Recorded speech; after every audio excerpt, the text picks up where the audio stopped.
월스트리트 모닝 브리핑 함께하고 있습니다. 이어서 오늘 글로벌 인터뷰는요. 이분을 모시겠습니다. 금시공 장우진 대표 함께합니다. 대표님 어서 오세요. 네, 반갑습니다. 아이고 어제도 시장이 참 힘들었습니다. 네. 그러게요. 어제 숨이 참 안 쉬어지더라고요.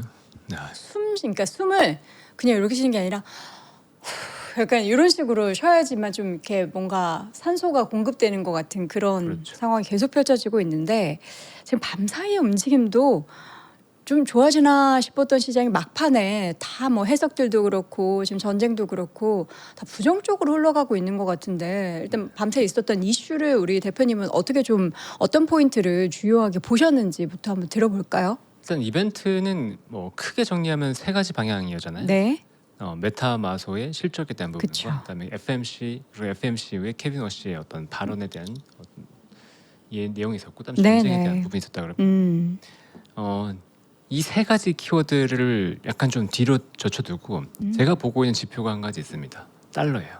달러. 네, 달러가 내려가고 있거든요. 네, 금리에 대한 부분이 영향이 있겠죠. 네. 지금 금리를 동결시키면서 미국 자산으로에 대한 매입 수요가 오히려 조금 감소한 상황이 벌어졌어요. 네. 그래서 생각보다 그렇게 두려워하지 말라라고 첫 번째로 이제 먼저 얘기를 드리고 싶고, 그럼 걱정을 많이 하실 것 같아서 케빈 워시의 얘기를 들어보면 생각보다 매파적이었죠. 그렇죠. 케빈 워시의 연설이 있고 나서 시장이 좀 더 급격하게 밀렸어요.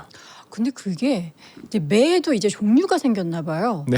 예전에는 금리 인상 이렇게 얘기하면 이제 맨 줄 알았는데 또 얘기를 들어보니까 시장이 알아서 지금 자기네들이 반영을 하고 있다 이렇게 얘기해서 이게 매가 맞나 우리가 알던 매인가 싶은 그런 생각도 좀 들더라고요.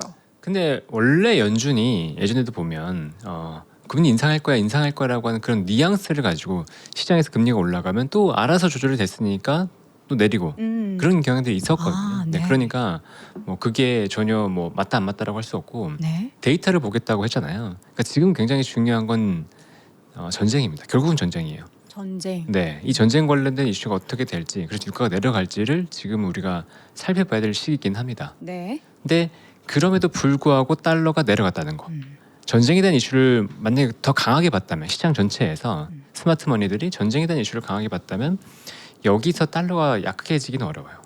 오히려 달러가 강해지겠죠. 안전자산이 선호가 되면서. 근데 네. 그런 현상이 보이지 않았기 때문에 어제 그제의 급락을 감안했을 때 우리 시장으로 오늘도 강하게 또 하락으로 초반 출발은 조금 부진할 수 있는데 오늘도 강하게 하락할 거다라고 예상하는 건 좀 무리이지 않을까 싶어요.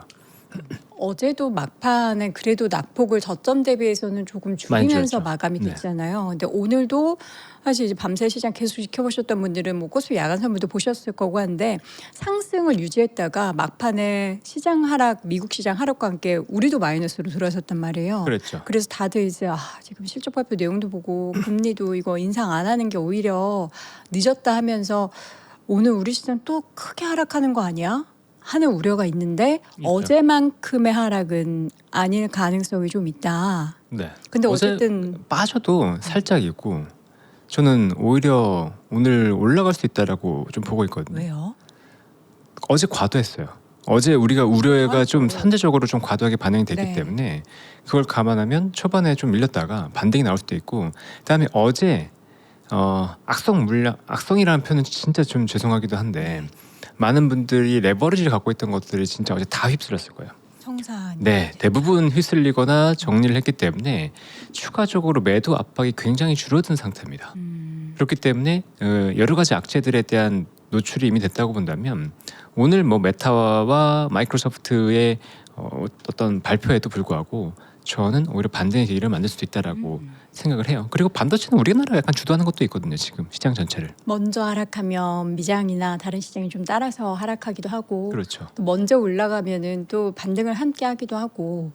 근데 이제 중요한 거는 이제 우리가 뭐 오늘 뭐 내일 반짝 반등하는 거를 시장 참여자분들은 궁금한 게 아니라 이게 이제 바닥을 본 건가 하는 건데 바닥 얘기가 너무 다들 조심스럽더라고요. 우리 장 대표님도 좀 그런 상황이신가요? 바닥이 굉장히 두렵죠. 그러니까 바닥을 얘기하기 어려운 게 뭐냐면 네. 많은 분들이 야, 이 정도면 했던 게 한 4-5번에 걸쳐서 무너졌단 말이에요. 그 저점이. 그리고 제가 굉장히 시장에서 아마 가장 보수적으로 봤을 거예요. 뭐 마이클 버리라고 하던데 네. 제가 봤던 저점이 5,800이었어요. 5,800이 어제 깨졌어요. 그러니까요. 네. 그러니까 저도 이제 약간 벙 쪄서 야 이게 이렇게까지 밀리는구나라고 싶었거든요. 5,200까지 거의 밀려버렸잖아요. 그러면 이 정도는 정말로 모든 물량이 휩쓸리면서 밀렸던 그 정도는 그래도 우리가 대충 바닥으로 봐야 되지 않을까라고 1차적으로는 좀 보고 있고요. 그렇게 네. 생각을 하고 있고. 네. 근데 이 바닥이 제가 설정한 바닥이 깨질 가능성이 전혀 없진 않습니다. 신용위기가 만약에 발생한다. 신용위. 신용위기. 예전에 뭐 동남아 위기, 외환위기 이런 네, 것처럼 네. 그런 위기가 발생한다 그러면 깨질 수도 있죠. 근데 그게 지금 전혀 없냐 그러면 그렇진 않으니까 생각은 해두고 있어야 됩니다. 한 20% 30% 정도 확률로. 근데 왜 그걸 생각을 해두냐? 그럼 어떻게 봐야 되냐? 신용평가사들의 어떤 등급 하향 같은 게 나오면 감안하고 있어야 되는 거죠. 근데 그것 때문에 지금 지나치게 우리가 경계하고 지나치게 조심하면 오히려 상방에 대한 리스크, 업사이드 리스크를 놓치기 때문에 그렇게까지 경계할 필요는 없다라고 말씀을 드리고 싶고, 첫 번째로는 두 번째 또 다른 리스크, 그러니까 크게 세 가지 리스크가 지금 있다고 보고 있는데 더 바닥을 더 밑으로 낼 네, 가능성은 두 번째 리스크는 전쟁이죠. 당연히 네. 전쟁이 격화되면서 유가가 여기서 $100 이렇게 가버리면 금리를 제어하지 못할 거거든요. 금리가 또 올라가 버릴 거기 때문에 그러면 시장이 또 크게 흔들리고, 금리가 올라가려면 그 자체로 신용위기에 대한 위험도를 높여버려요. 그러니까 그게 나온지를 또 봐야 되고, 세 번째 위기는 어제 이제 제가 이제 유튜브 하잖아요. 유튜브에서 얘기를 했더니 사람들이 이것까지 봐야 되냐라고 했었는데 이거 지진이에요. 지진. 지진? 네. 일본에서 일본 지진 지진. 발생한 거요? 지금 전문가들이 평가하기로는 두세 차례 더 강한 지진이 올 수 있다라고 또 얘기를 네, 하고 있는데, 만약에 그 지진이 정말로 강하게 강타하고 쓰나미까지 와서 TSMC 공장을 건드리면 네. 그러면 또 반도체 쪽에 영향이 있습니다. 생산에 있어서 차질이 그렇죠. 빚어진다. 앞단에서 병목이 발생하잖아요. 앞단에서 병목이 발생하면 뒷단에서 반도체는 병목이 풀립니다.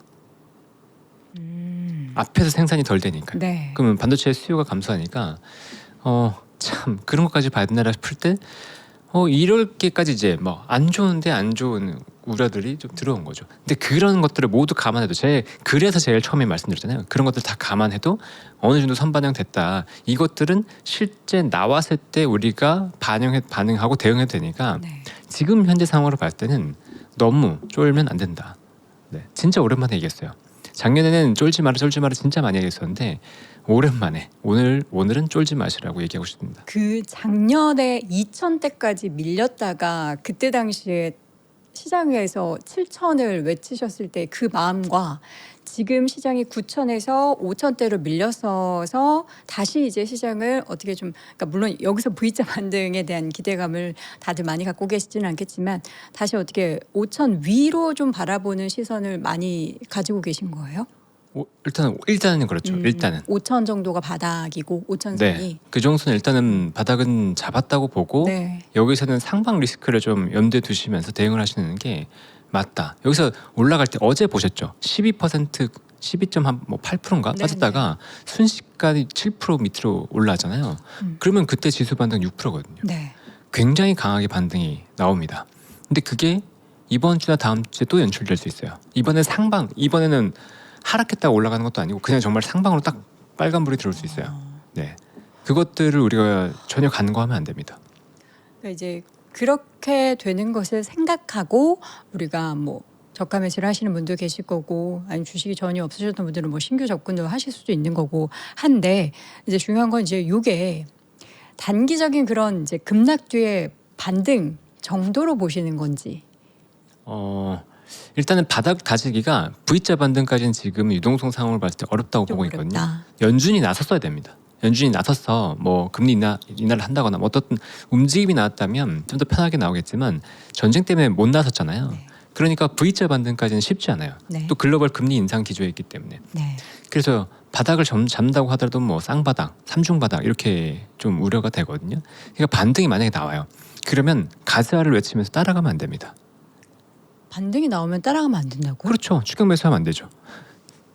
쌍바닥이라든가 삼중바닥 정도를 만약에 우리가 본다면 따라가면 또 물리잖아요.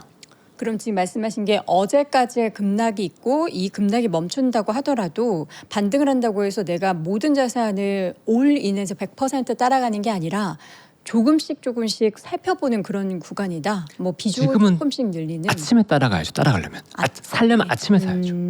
근데 만약에 여기서 빨간불 켜고 아니면 급등해서 뭐 출발하면 내일 모레 뭐 이렇게 급등해서 네. 출발하는데 그땐 그때 따라가면 안 된다는 거죠.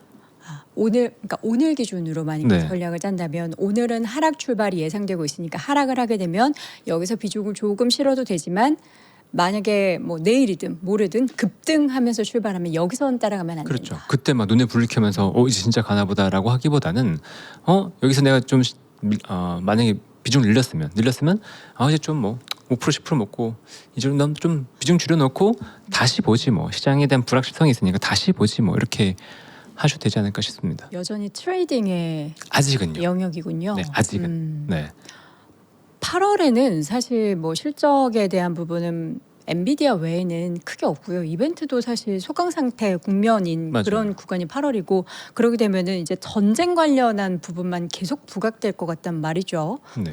그거를 조금 경계하고 계시군요. 8월에 대한 시장이 막 상방으로 밀어 올릴 만한 그런 모멘텀이 좀 없다. 이렇게 전쟁에 대한 생각하시나요? 이슈도 물론 있긴 한데 전쟁이 설사 탁호가 난다고 하더라도 네. 전체 유동성이 부족한 거는 그건 변함이 없어요. 그러니까 유동성이 풀려야 되는데 그 유동성이 지금 금리도 높고 국채 금리가 높은 상황에서 유동성이 돌지 않는다는 거죠. 네. 그러면 V자 반등 이렇게 막 가기보다는 여기서 횡보하고 또 이렇게 급격하게 막 변동성이 좀 있으면서 네. 우리가 힘들게 할 가능성이 좀 있습니다. 근데 저점을 높여갈지 8월은 우리가 관찰해야 될 건 저점을 높여갈지 저점을 높이지 않은 상태에서 그냥 횡보를 할지 그거를 좀 관찰을 하긴 해야 되죠.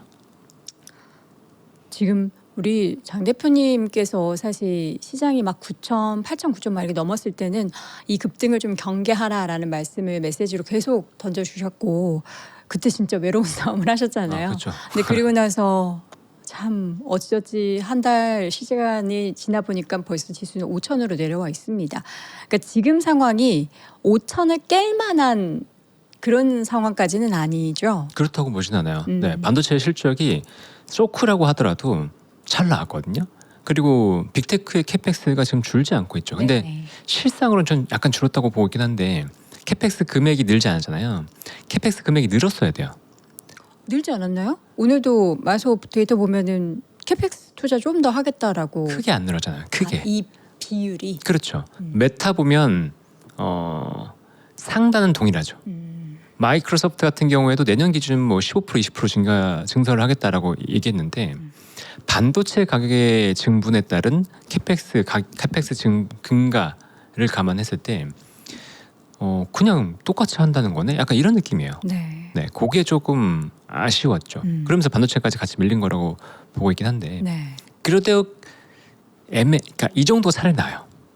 왜냐하면 여기서 캐펙스를 늘려버리겠습니다라고 했을 때 FCF에 대한 우려가 또 들어오잖아요. 그렇죠. 네, 그러니까 차라리 지금 정도가 낫습니다. 그래서 바닥을 잡을 수 있을 것 같아요. 오히려. 오히려 아. 오히려 여기서 강하게 했으면 빅테크들이 강하게 더 밀리면서 네. 시장에 충격이 있었을 텐데 제가 바란 건 내심 이 정도였어요. 차라리 이 정도만 나와라. 너무 올리지도 말고 여기서 빠지지도 말고 약간 올리는 정도로만 가면 시장은 반대로 안정을 찾을 수 있을 거다. 오히려 예전처럼 이제 캐펙스 투자를 뭐 전분기 대비해서 얼마나 더 늘린다고 숫자를 얘기했다라는 그 큰 숫자를 보기보다는 지금은 캐펙스 투자 더하기 그래서 프리캐시 플로우가 얼마나 되는데 너네 그래서 지금 버틸 만한 상황은 돼? 라는 것을 계속 검증하는 단계이기 때문에 맞아요. 오히려 투자를 확실하게 확연하게 늘리는 것보다는 서서히 늘려가면서 요거 이제 버티는 거를 확인시켜주는 구간이 훨씬 더 낫죠. 주가 측면에는 좋다. 그렇죠. 네. 그 내용을 이제 메타도 그렇고 특히나 마이크로소프트가 그걸 또 오늘 보여주는 실적이기는 했네요. 네, 맞습니다. 더해서 오늘 삼성전자의 확정 실적 세부 나오죠. 내용 네. 발표하고 컨퍼런스 콜이 있는 날입니다. 이게 뭐 어떤 내용이 나와도 요즘에는 다 부정적으로 해석을 하거든요. 네. 대표님은 오늘 시장의 이슈 그 삼성전자 실적 발표 내용에서 기대하고 계신 부분이 혹시 있으실까요? 전 전자 실적에서 1도 기대하지 않아요. 아무것도 보지 않습니다. 알도 기대 안 네, 해요? 악재도 되지 않을 거고요. 호재도 되지 않을 거라고 봐요. 악재도 되지 않는데 호재도 안 된다. 그러니까 시장에 영향이 없다. 없다고 봐요. 네. 그래요? 왜냐하면 AI 캐펙스는 이미 전방에서 얘기하고 있잖아요. 네. 뭐 마이크로소프트, 메타, 알파벳이 얘기하고 있는 상태에서 삼성이 얘기하고 있는 계약이 큰 의미가 있을까? 기대한다면 이 정도 있겠네요. LTA 계약이 몇 년이고 누구랑 계약했고 어느 정도 규모고 뭐 이런 게 나온다고 한다면 장기 실적에 대한 기대감을 가질 거잖아요. 네. 그렇게 되면 우려하는 것 대비해서 실적의 안정성은 생각보다 높겠죠. 그러면 지금의 하락은 과도하다고 평가할 수 있을 거예요. 그래서 저는 그래서 반도체가 좀 과도하게 빠졌다고 보고 있거든요. 그러니까 네. 이게 가격이 설사 내려간다고 하더라도 지금 LTA 계약을 감안했을 때 가격이 뭐 설사 반토막이 난다고 하더라도 지금 실적 대비해서는 좀 과도하다. 그렇게 봐요. PBR 그러니까 지금 보면 LTA 계약으로 인해서 한 3년간 4년간 실적이 쌓일 거잖아요. 네. 그렇죠? 그게 기정사실화 되어 있죠. 그렇죠. 그럼 그 이후에 반도체에 대해서 우리가 보는 주요 지표가 뭐냐면 PBR입니다. PBR. 네. 그렇죠. 그럼 PBR이 PBR. 레벨이 높냐 낮냐를 보잖아요. 음. 근데 3년 4년 실적이 쌓이면 한 3, 4년 뒤에 PBR은 이미 1배 미만일 겁니다. 그래요? 그렇죠. SK 하이닉스가 지금 시가총액 1,100조 이렇게 되잖아요. 1,100조, 1,200조 이렇게 왔다 갔다 하면 연간으로 지금 순이익이 쌓이는 게 얘기 나오는 게 300조잖아요. 그럼 3년 이렇게 쌓여봐요. 올해 200조, 300조, 300조 이렇게 쌓이면 지금 자본이 300조 대인데 1,000조 넘어가죠. 그럼 PBR 1배예요. 그러면 PBR 1배를 기준으로 봐서 이제 왔다 갔다 저점을 잡거나 높이거나 그렇게 될 텐데 그러면 3년 뒤에 PBR이 쌓일 건 거의 기정사실이다. 여기서 크게 변동이 없죠. LTA 때문에. 그러면 이제는 적어도 이 자리에서는 반도체에 대해서 지나치게 부정적으로 볼 건 아니다라고 생각을 합니다.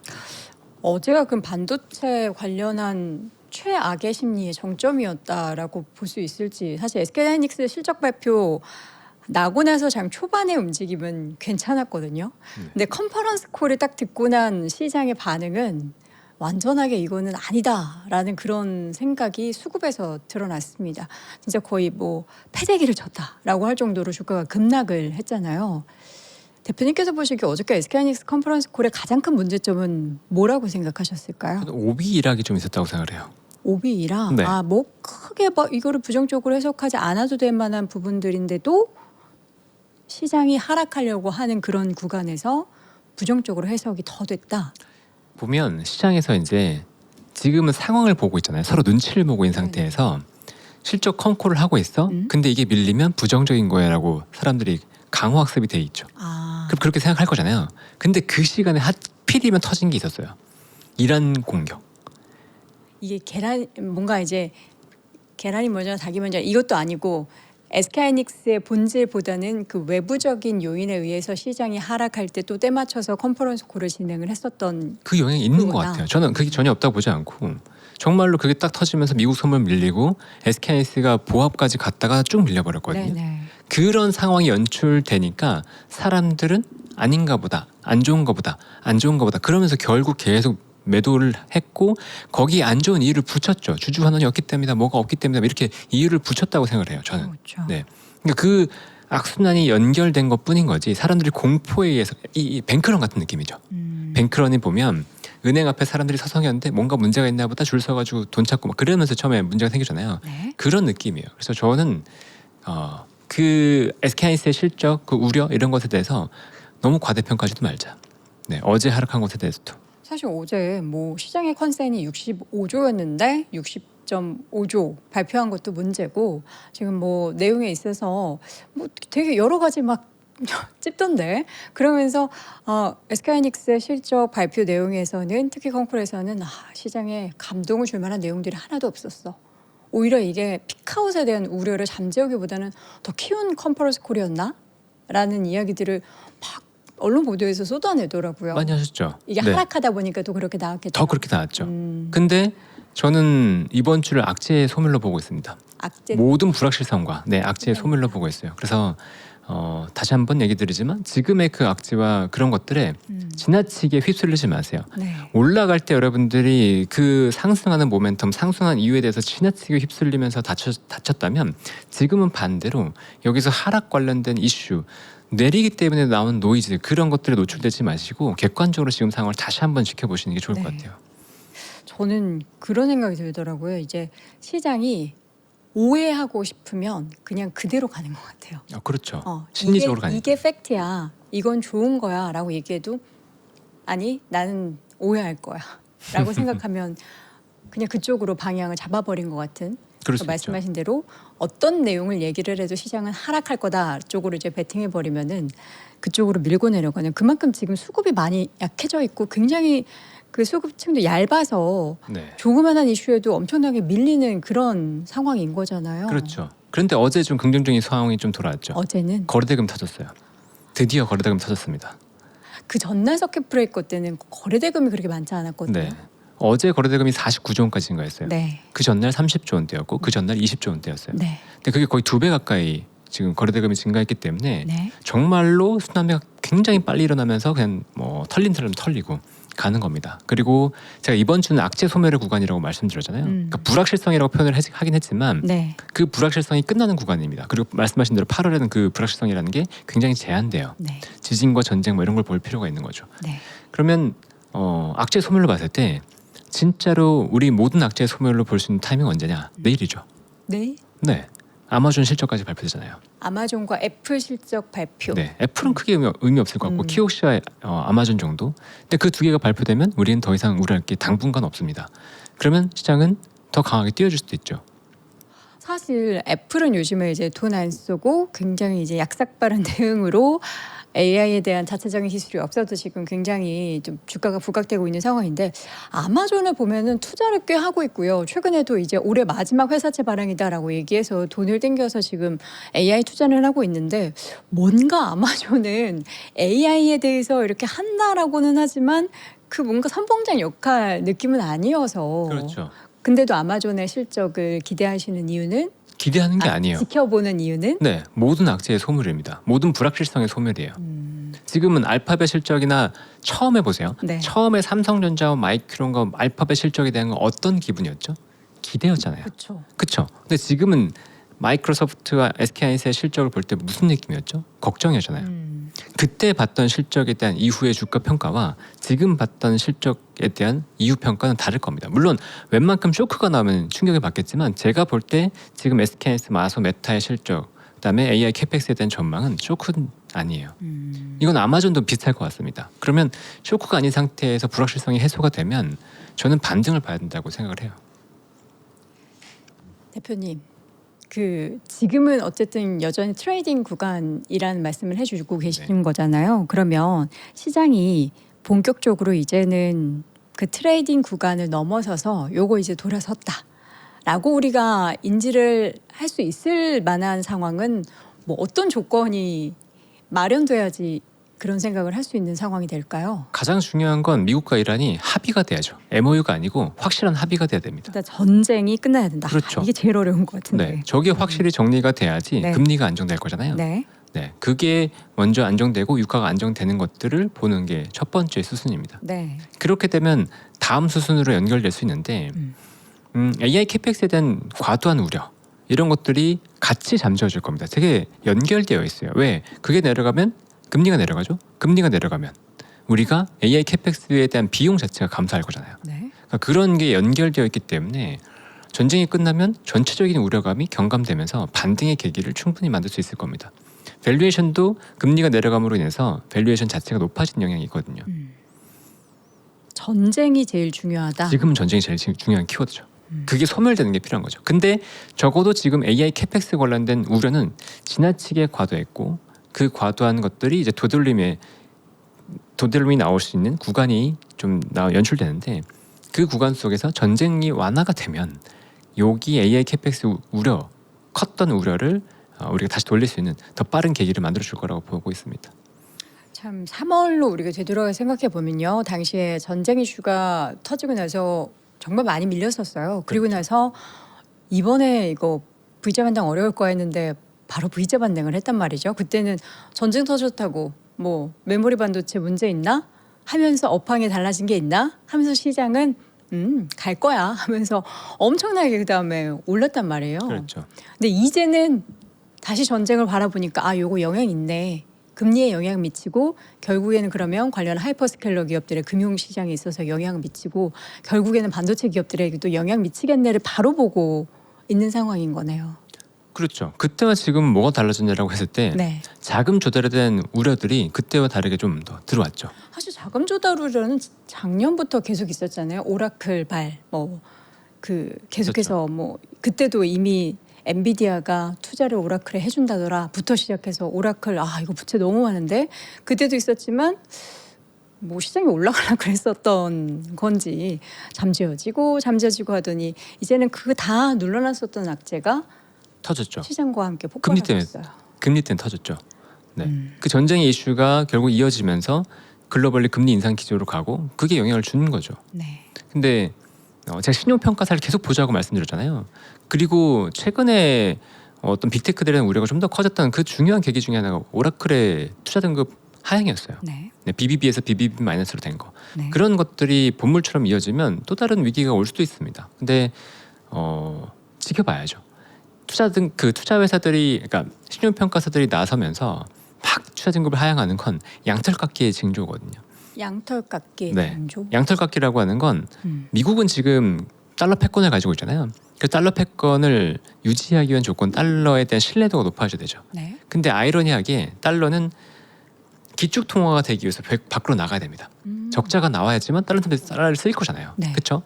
그러면 달러에 대한 신뢰도가 어떻게 될까요? 공급이 늘어나면 불안해지겠죠.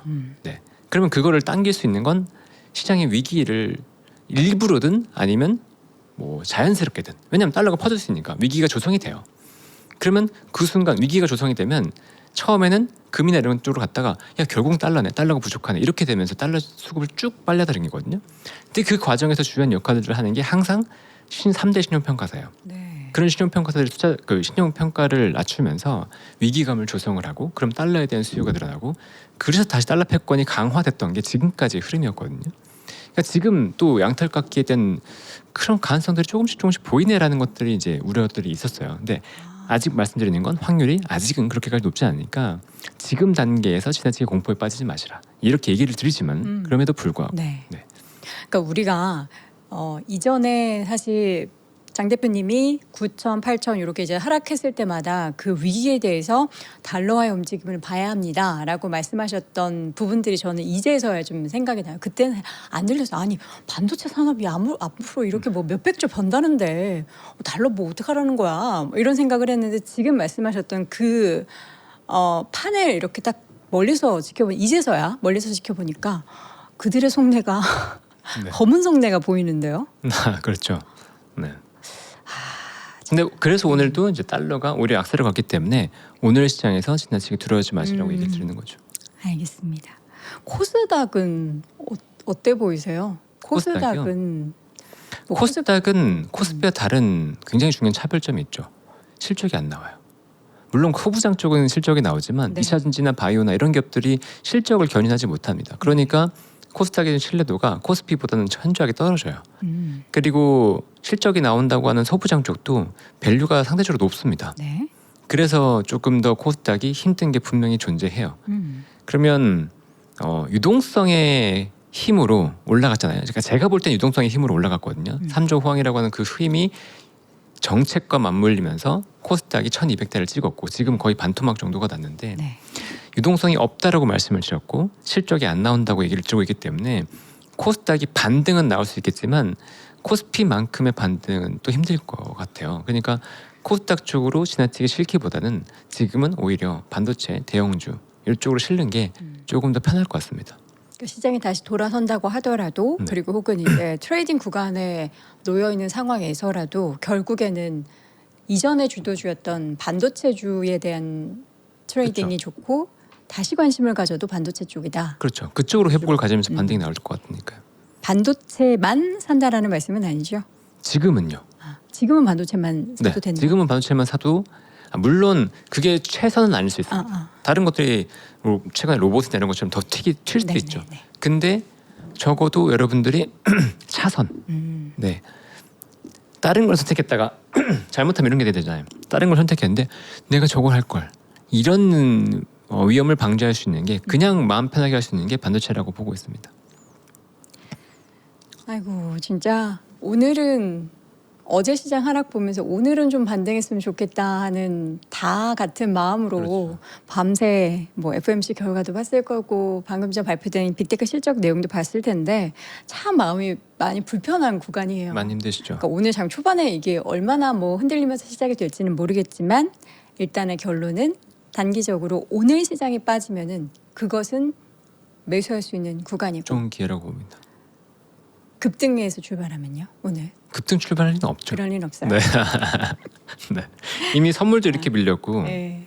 아니 어제도 그 프리장에서는 쭉쭉쭉 빠지더니 바로 개장하자마자 이렇게 올라가더라고요. 그랬죠. 예. 그래서 실적에 대한 우려는 실제로 없었다고 보는 거예요. 65조 얘기하는 건 말이 안 되죠. 왜냐하면 네. 어닝 쇼크 때문에 7% 빠졌다가 보합까지 올라잖아요. 그쵸. 그걸 이미 보여줬는데 실적에 대한 얘기를 하면 안 되죠. 네. 알겠습니다. 어떻게 마지막으로 우리 시청자분들을 위해서 한 말씀 좀 부탁드려도 될까요? 네. 저는 항상 욕심 많은 분들이 탐욕이 좀 너무 강할 때 그럴 때 경계를 한다고 얘기를 드리고요. 공포가 너무 강할 때는 오히려 또 용기를 드리고 싶어요. 지금은 공포. 지금 지나치게 공포가 강해요. 그러니까 저를 마이클 모리처럼 생각하고 지나친 약세론자다라고 말씀을 하시는데 저는 그렇지 않습니다. 시장의 동향을 보면서 여러분들을 지켜드리고 싶은 마음이 진짜 강하고요. 제가 또 8시 40분에 모닝 라이브 하거든요. 네. 혹시나 들으시는 분들이 있다면 같이 또 함께하면서 시장을 이겨내면 좋을 것 같습니다. 네. 마이크로소프트 주가가 지금 다시 상승폭을 엄청 키워서 8% 급등을 하고 있습니다. 네. 반면 메타의 주가는 8% 급락을 하는데 이게 우리 시장은 이거 어느 장단에 맞춰야 되는지 고민을 좀 할 것 같기는 해요. 네. 오늘도 삼성전자 확정 실적 발표도 있는데 모르겠습니다. 오늘도 뭐 어제처럼 빼려고 하면은 빠질 것이고 올리려고 하면은 올리겠죠 뭐. 일단은 우리가 지켜볼 내용들 너무나 많습니다. 여전히 좀 불확실성이 노출되어 있는 그런 구간이기 때문에 아직은 시장이 확 돌아섰다 혹은 이제 여기서 더 빠질 거다라는 그런 극단적인 생각은 좀 경계해야 되는 구간인 것 같습니다. 자, 오늘 금시공 장우준 대표와 함께했습니다. 대표님 고맙습니다. 네, 감사합니다. 자, 오늘도 월스트리트 모닝 브리핑 함께 하셨습니다. 지금 애프터마켓에서의 움직임을 보면요. 반도체 쪽은 살짝 아쉽기는 해요. 예, 다 아직도 이제 낙폭을 많이 줄이긴 했는데 마이크론 테크놀로지가 낙폭 많이 줄여서 지금 약보합권까지 올라오고 있는 상황이고 여기에서 이제 마이크로소프트의 주가의 급등이 펼쳐지고 있는 그런 구간입니다.